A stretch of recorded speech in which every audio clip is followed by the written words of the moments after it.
কথা একটা মনে হচ্ছে কইলাই আর হগলবালা কেন আর আইনা নাই কই যাই গেই হগলবালা এক রাজা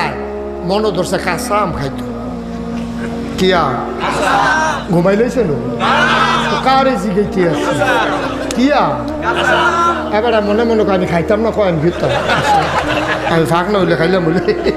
কাঁচা আম খাইতাম না আমি হুদুদি কয় আমি যেতাম এই হ্যাঁ কাঁচা ফাঁক না হইলে খাইলাম বলে দাঁত নাই চিপ্পা দিলে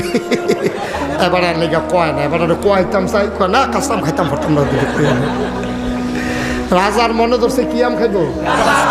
কাঁচা আমের সিজন শেষ একটা 12 মাসে আম গাছ লাগাইছে করতে জানি হ্যাঁ রাজার খবর হইন না তে নিজের গাছের তে নিজের হাতে ফাইরা আম একটা লইয়া গেছে রাজার ভাই রাজমশাই আপনার আমরা সবাই তো মায়া করি আপনি বলে কাঁচা আম খাইতেন স্যার আপনার মনের আশা পূরণ থাকবো আমার একটা গাছও 12 মাসে আম অকাইলে একটা আম ধরছে